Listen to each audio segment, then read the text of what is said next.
Welcome to the Talkin VAWLS Network. My name is Boogie Bentley.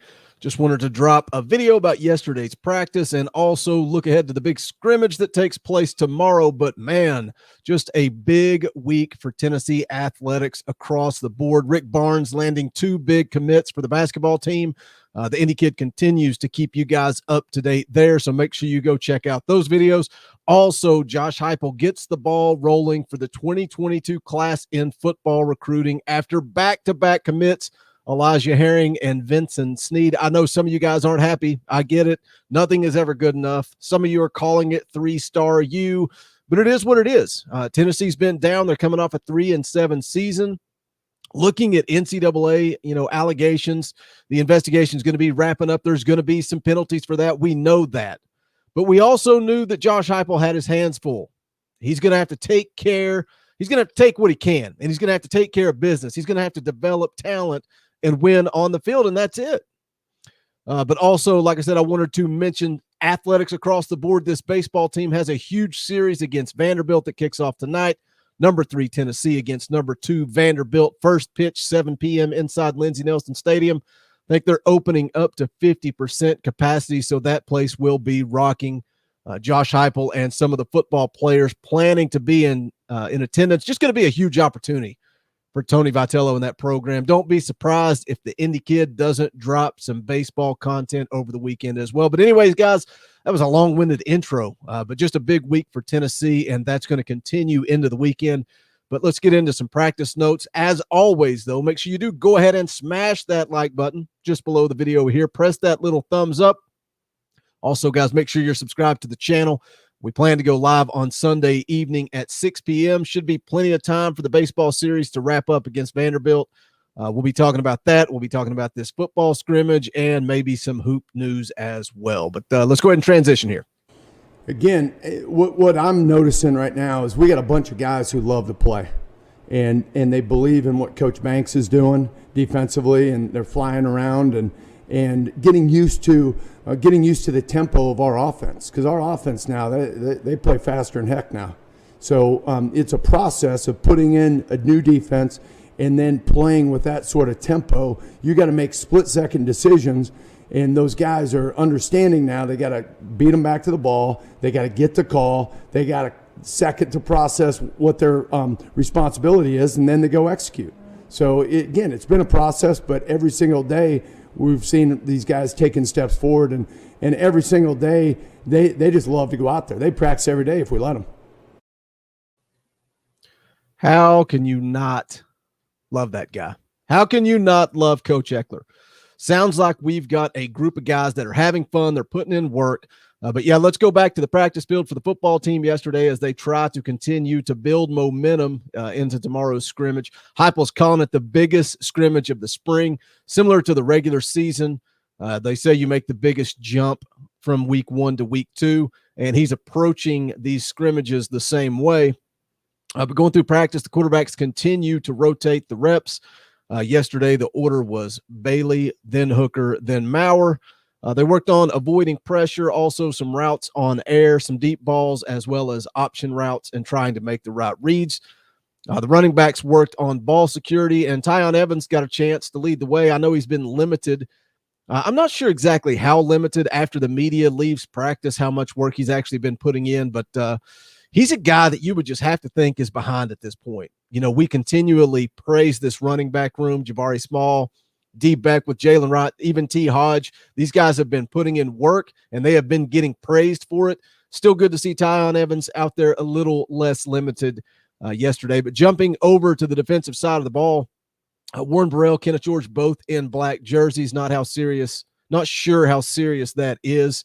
But the rest of the defense focused on forcing turnovers. I touched on this earlier in the week. I think it's just a huge part of what Josh Heupel wants from Tim Banks and that defense. And then Coach Eckler met with the media, as you guys saw in that clip I just posted a little bit earlier there, and talking about, getting lined up right against this fast-paced, up-tempo offense. And this is just a little takeaway from that for me. How many times over the last few years did this defense have trouble getting signals in, getting the play called, getting lined up? But now They're going against an offensive scheme every single day in practice that averaged almost 90 plays per game last season.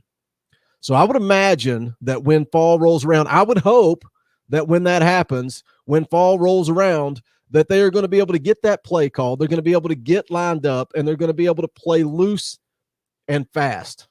I would hope. Coach Eckler also talked about Byron Young, a guy who is quietly getting some hype around him this fall or this spring. Could be a guy that could make a difference off the edge. Let's hear what Coach Eckler had to say about Byron Young. Well, in that position, it's really kind of a hybrid position. So we'll be moving them around a lot of times. Sometimes they'll be stacked backers. Sometimes they'll be out wide in the boundary. Sometimes they'll be in the field. They'll be running all kinds of blitzes, all kinds of stunts. Really, the idea is not to let the offense find them. And so with BY's skill set, he's got unbelievable speed. I mean, the guy is extremely fast, and he's very he bends really well, so he can hit that corner and dip and rip and rub and beat him to the edge. And then he's really doing a good job working on his counter moves, and really excited about him. That guy, he really, truly, just every single day, just loves coming out and competing. So I love the guy. Absolutely love him. Every single day, that guy loves to come out and compete.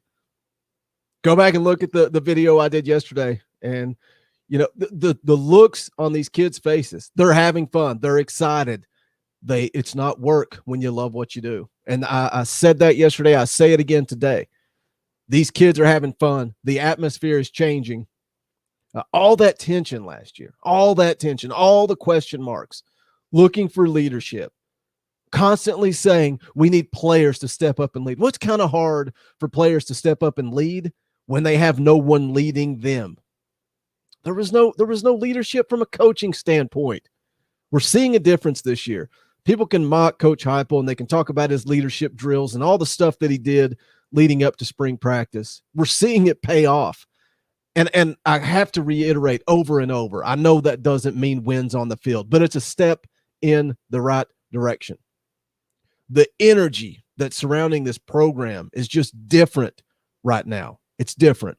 And again, I know they've got a long way to go. 2021 could be a tough season on the field. It could be a tough season in recruiting.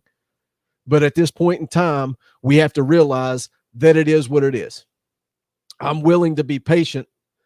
I want to see progress, though. I want to see players getting developed.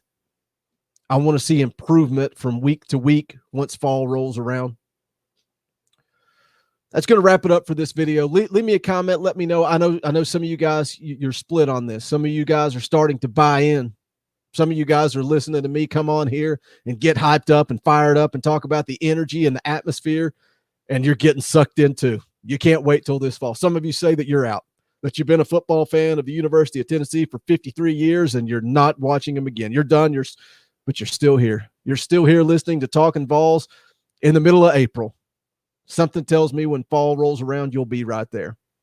You'll be right there. But as always, guys, do me a favor. If you have not done so yet, please hit that thumbs up on the way out the door. Make sure you subscribe. Don't miss out. Again, going live on Sunday evening, 6 o'clock. Should give the baseball team plenty of time to wrap up. We're going to be talking about that. We're going to be talking about the big series between Tennessee and Vanderbilt. We're going to be breaking that down. All four of us will be here. So if you guys want to talk about Vol hoops and what Rick Barnes has done over the last week, we'll be talking about that, as well as the big scrimmage that takes place tomorrow. But on the way out the door, I'm going to leave you guys with this. It is another clip from Coach Eckler. I love this clip. This is a good one to send you guys out on when he was asked about his time in Knoxville so far. So I'm going to leave you guys with this. This is the Talkin VAWLS Network. My name is Boogie Bentley. Go Big Orange. Boy, and I say this, and I don't mean this in disrespect to anywhere else I've been, because I've loved every spot I've been. But I feel like I've died and gone to heaven here now. I mean, this place is everything I love. I mean, it's got the mountains, it's got water everywhere, and I tell you what, I just can't wait to get my boat here, and I'm still looking for a place on the river, so I want to ski to work every day. So, but I love this place. Great town, unbelievable town. The community, people are so friendly, and I hope to be here a long time. I love it.